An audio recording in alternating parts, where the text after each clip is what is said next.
Qatar पर Israel के हमले से जुड़ी कुछ अहम अपडेट्स आपके लिए हम लेकर आए हैं। इसमें आपको हम बताएंगे कि इस हमले में हमास से रिलेटेड कौन लोग मारे गए हैं और कतर के किस शख्स की मौत की खबर आई है। साथ ही हम आपको ये भी बताएंगे कि ईरान, लेबनान और तमाम अरब ममालिक, GCC और गैर अरब ममालिक, पाकिस्तान, तुर्की, इन सब की तरफ से क्या सख्त बयानात आए हैं इसराइल को लेकर और कैसे इसराइल ने बेशर्मी से कुछ बयानात दिए हैं उसके स्पीकर ने, नेतन्याहू ने। ये सब आपको इस वीडियो में हम आपको बताने जा रहे हैं। ज़रा आखिर तक देखिएगा और कुछ जल्दबाजी में ज़बान इधर उधर हो जाए तो माफ़ कर दीजिएगा। शुरुआत करते हैं, बताते हैं कि हमास के कौन से लीडर के बारे में क्या खबर है। पहली खबर यह है कि हमास की लीडरशिप, जो उनके टॉप लीडर हैं, सब बच गए हैं। हमास के पॉलिटिकल ब्यूरो के मेंबर सुहेल अल हिंदी ने कहा है कि दोहा में हुए इस्राएली हमले में निशाना बनाए गए ग्रुप के तमाम लीडर्स महफूज हैं। हमास लीडर खलील अल हया तो बच गए, लेकिन उनका बेटा और उनके एक करीबी साथी मारे गए। ये एक ज़रूर खबर है हमास को झटका लगने वाली। हमास के पॉलिटिकल ब्यूरो के मेंबर सुहेल अल हिंदी ने अल जजीरा को बताया कि दोहा में खलील अल हया और दूसरे हमास लीडर्स को मारने की इसराइली कोशिश नाकाम रही, लेकिन इस हमले में हमास के सीनियर लीडर खलील अल हया का बेटा हुमाम और उनका एक अहम अजीज साथी मारे गए। अल हिंदी ने कहा कि तीन बॉडीगार्ड से भी कांटेक्ट टूट गया है, यानी अभी उनके बारे में पता नहीं चला है, वो उस बिल्डिंग में मलबे में हैं, कहाँ हैं पता नहीं। ये भी कहा कि हर जान का नुकसान बहुत ही गमज़दा करने वाला है। हमास की लीडरशिप का खून भी उसी तरह कीमती है जिस तरह किसी फ़लस्तीनी बच्चे का। हमास ने कहा है कि दोहा में हुआ हमला सिर्फ हमास या कतर पर नहीं, पूरे अरब और मुस्लिम उम्मा पर हमला है। हमास की पॉलिटिकल ब्यूरो के मेंबर सुहेल अल हिंदी ने अल जजीरा से कहा कि दोहा में हुआ इसराइली हमला दरअसल हमास और कतर को निशाना बनाने के साथ साथ तमाम अरब मुसलमानों और दुनिया के आज़ाद लोगों पर हमला है। उन्होंने कहा कि आज़ाद दुनिया को इसे एक जुर्म मानना होगा, क्योंकि ये उन लोगों को मारने की कोशिश है जो गज़ा की जंग ख़त्म करने की बात कर रहे थे। अल हिंदी ने दुनिया भर से इस हमले के ख़िलाफ़ ठोस कदम, सख्त कदम उठाने की अपील की। उनके अल्फाज थे, सिर्फ बयानात और मजम्मत काफ़ी नहीं, अब आपको इसराइल के ख़िलाफ़ कुछ करना होगा। तो हमने आपको बता दिया कि हमास के टॉप लीडर्स में, टॉप 2 लीडर्स में शुमार खालिद मशाल के बेटे की मौत की खबर है। इसके अलावा इसराइली हमले में कतरी सिक्योरिटी अफसर हलाक हुए हैं, ये बताया गया है। अब क्या कतर इसका बदला लेगा, ये सवाल हमारा है, क्योंकि खून तो कतर का बहा है।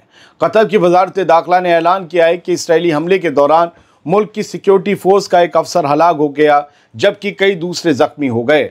वजारत के मुताबिक सिक्योरिटी अफसर उस वक्त शहीद हुआ जब टीम हमले की जगह पर पहुंची और हालात संभालने की कोशिश कर रही थी। बयान में कहा गया कि इंटरनल सिक्योरिटी फोर्स का एक्सप्लोसिव डिवीज़न अभी भी टारगेट किए गए इलाके की तलाशी और सिक्योरिटी ऑपरेशन जारी रखे हुए है। कतर पर हुए इसराइल के हमले के बाद हिजबुल्लाह का भी बयान आया और कहा कि दोहा हमला जुर्म की नई सतह है। हिजबुल्लाह ने दोहा में हमास लीडरशिप पर किए गए इसराइली हमले की कड़ी मजम्मत करते हुए इसे कतर की खुदमुख्तारी पर हमला बताया। हिजबुल्लाह ने अपने बयान में कहा कि यह बुज़दिलाना जुर्म सिर्फ इस बात का सबूत है कि ज़ायनिस्ट हुकूमत किस हद तक शर और बेहयाई पर उतर आई है। ये हिजबुल्लाह की बयान है। उस बयान में आगे कहा गया कि दुनिया के सामने उसने जुर्म की एक नई सतह पेश कर दी है और तमाम इंटरनेशनल कवानीन यानी कि कानूनों और उसूलों को पैरों तले कुचल दिया है। हिजबुल्लाह ने कहा कि इसराइल अब खुल्लम खुल्ला ये दिखा रहा है कि वो किसी भी वक्त, किसी भी जगह दूसरे मुल्कों की सरजमी पर हमला कर सकता है। हिजबुल्लाह ने अरब और मुस्लिम मुल्कों से अपील की है कि वो अमेरिका पर दबाव डालें ताकि वाशिंगटन यानी कि अमेरिका इसराइल को दी जा रही बेशर्त मदद ख़त्म करे। उधर लेबनान के अंदर हिजबुल्लाह पर प्रेशर बढ़ रहा है कि वो अमेरिका के प्रपोज़ल के तहत हथियार डाल दे, जिसके एवज़ में इसराइल से वादा किया गया है कि वो साउथ लेबनान से पीछे हटेगा और हमला रोकेगा। इस वीडियो में यमन के हूथीज़ का भी बयान है जो मैं आपको बताऊंगा, लेकिन उससे पहले आप ये जान लें कि इसराइल का मैसेज क्या है। इसराइल की तरफ से मैसेज जो आया है वो बड़ा ख़तरनाक है और कहा गया है कि इसमें पूरे मिडिल ईस्ट के लिए ये एक पैगाम है। ये हमला इसराइल की पार्लियामेंट, जिसे कैनेसेट कहते हैं, उसके स्पीकर एमिर ओहाना ने दोहा पर किए गए हमले का वीडियो सोशल मीडिया पर डालते हुए अरबी में लिखा, ये मैसेज पूरे मिडिल ईस्ट के लिए है, यानी कि समझ लें तमाम मिडिल ईस्ट वाले, हम कहीं भी तुम पर हमला करेंगे। तुर्की की तरफ से भी बयान आया कि टेररिज्म इसराइल की स्टेट पॉलिसी बन चुका है, आतंकवाद इसराइल की सरकारी पॉलिसी है। तुर्की ने कहा कि दोहा पर हुआ हमला इस बात का सबूत है कि इसराइल जंग खत्म करने में दिलचस्पी नहीं रखता। तुर्की ने कहा कि इसराइल ने रीजनल एक्सपेंशन और टेररिज्म को अपनी स्टेट पॉलिसी बना लिया है। नेतन्याहू और इसराइल के डिफेंस मिनिस्टर इसराइल काट्स ने जो कहा है वो सुनिए। उन दोनों ने इस हमले को जायज ठहराया है। Israeli prime minister Benjamin Netanyahu और डिफेंस मिनिस्टर इसराइल काट्स ने कहा है कि दोहा में ऑपरेशन कंप्लीटली जस्टिफाइड है। बिल्कुल हम इसे जस्टिफाई करते हैं, ठीक है ये। और इसे जो यरूशलेम में कल अटैक हुआ है उससे नेतन्याहू ने जोड़ा, कहा ये उसका बदला था। हुथीस के लीडर्स ने भी अलर्ट जारी किया है। हुथीस के सुप्रीम पॉलिटिकल काउंसिल के प्रेसिडेंट मेहदी अल मशात ने कहा कि दोहा में जो हुआ वही बाकी मुल्कों में भी होगा अगर हम सब ने मिलकर इस खतरे का सामना ना किया तो। जीसीसी की तरफ से भी बयान आया। जीसीसी का स्टैंड क्या है सुनिए। खाड़ी के देशों यानी गल्फ की कंट्रीज की ऑर्गेनाइजेशन गल्फ कॉपरेशन काउंसिल ने इसराइल के इस हमले को कायराना यानी कि बुज़दिलाना और नफरत से भरा बताया। और इस बयान में जीसीसी के कहा गया कि सारे गल्फ के मुल्क कतर के साथ खड़े हैं और इंटरनेशनल कम्युनिटी को इसराइल को रोकना होगा। दोस्तों, आज हमारे प्राइम मिनिस्टर मोदी ने भी कल जेरूसलम में हुए हमले पर कहा था कि आतंकवाद को, दहशतगर्दी को कहीं भी बर्दाश्त नहीं किया जा सकता। अब देखना है कि कतर पर इसराइल के हुए इस हमले पर वो क्या कहते हैं। पाकिस्तान और मोरक्को से बयान आया है, वो सुन लीजिए। पाकिस्तान के प्राइम मिनिस्टर शहबाज शरीफ ने कहा कि यह हमला कतर की सल्तनत और रीजनल पीस पर यानी कि इलाकाई अमन पर सीधा हमला है।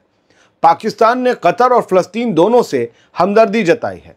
उधर मोरक्को, जिसके इसराइल से डिप्लोमेटिक ताल्लुकात हैं, उसने भी दोहा में हुए इस हमले की सख्त मजम्मत की और कतर को पूरा सपोर्ट दिया। अहमद अल-शरा का सीरिया, जो हर रोज इसराइल के हमले झेल रहा है, कल 3 जगह हमले हुए, उस सीरिया ने भी मजम्मत की। सीरिया की फॉरेन मिनिस्ट्री ने कहा कि दोहा पर हमला इंटरनेशनल लॉ की, इंटरनेशनल कानून की साफ धज्जियां उड़ाता है। यमन, अल्जीरिया, लेबनान और ओमान ने भी गुस्से का इजहार किया। यमन की जो ऑफिशियल हुकूमत है उसने कहा कि हमला अमन की कोशिशों को बर्बाद करने की कोशिश है। अल्जीरिया ने इसे बर्बर हमला कहा और कहा कि इसराइल किसी कानून को नहीं मानता। लेबनान के प्रेसिडेंट जोसेफ ऑन ने इसे इसराइल की जारी सीरीज ऑफ एग्रेशन का हिस्सा बताया। ओमान ने कहा कि यह खतरनाक एस्केलेशन है और इंटरनेशनल कम्युनिटी को इसराइल को रोकने की मोरल और सियासी जिम्मेदारी निभानी होगी। अब ईरान की तरफ से क्या बयान आया है वो भी सुन लीजिए। ईरान की वजारत खारजा के तर्जुमान इस्माइल बागई ने इसराइल के कतर पर किए गए हमले की सख्त मजम्मत की, यानी ईरान ने भी मजम्मत की। उन्होंने इसे जुर्म, इंतहाई ख़तरनाक और आलमी कानून और UN चार्टर की खुली खिलाफ वर्जी करार दिया। इस्माइल बागई ने कहा कि यह हमला कतर की सल्तनत और सरहदी इख्तियार पर सीधा वार है। उन्होंने वार्निंग दी कि अगर दुनिया खामोश रही तो इसराइली जुर्म सिर्फ फ़लस्तीन तक महदूद नहीं रहेंगे बल्कि पूरे वेस्ट एशिया को ख़तरे में डाल देंगे। सही कह रहे हैं। इसराइली हुकूमत का दावा है कि उसका टारगेट हमास की क़यादत थी जो दोहा में मौजूद थी। इसराइली चैनल कान ने रिपोर्ट किया, सुनिए, इसराइल के चैनल कान ने रिपोर्ट किया कि इस ऑपरेशन में अमेरिकी इंटेलिजेंस ने मदद दी है, जबकि नेतन्याहू इससे उलट बोल रहा है। बताऊंगा।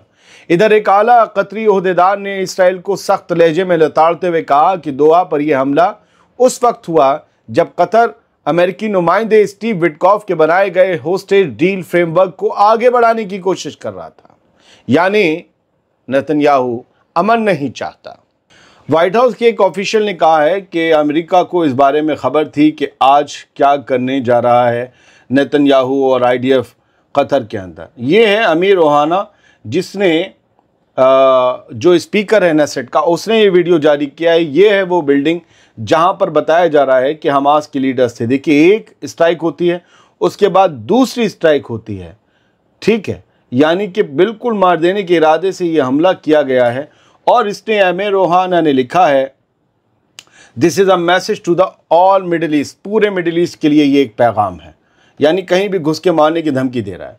बेंजामिन नेतन्याहू ने अपने एक्स हैंडल पर पोस्ट की और लिखा प्राइम मिनिस्टर ऑफिस ने कि today's action against the top, कि आज हमास के टॉप लीडर्स के खिलाफ जो एक्शन लिया गया है वो होली इंडिपेंडेंट था इसराइली ऑपरेशन था, मतलब उसका किसी से वास्ता नहीं, सिर्फ और सिर्फ इसराइल ने अकेले उस ऑपरेशन को अंजाम दिया, इसराइल ने उसे इनिशिएट किया, इसराइल ने उस ऑपरेशन को कंडक्ट किया and Israel takes full responsibility, और इसराइल उसकी पूरी जिम्मेदारी लेता है। मतलब क्या सीना चौड़ा करके बेंजामिन नेतन्याहू कह रहा है कि हाँ हमने प्लान किया, हमने हमला किया और हम इसकी जिम्मेदारी लेते। बताओ कौन क्या कर लेगा।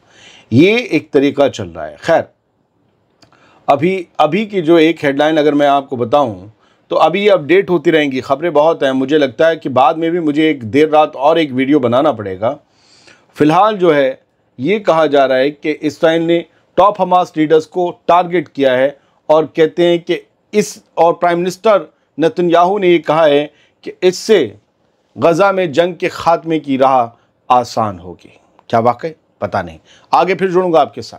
बहुत बहुत शुक्रिया। सलामत रहिए, खुश रहिए।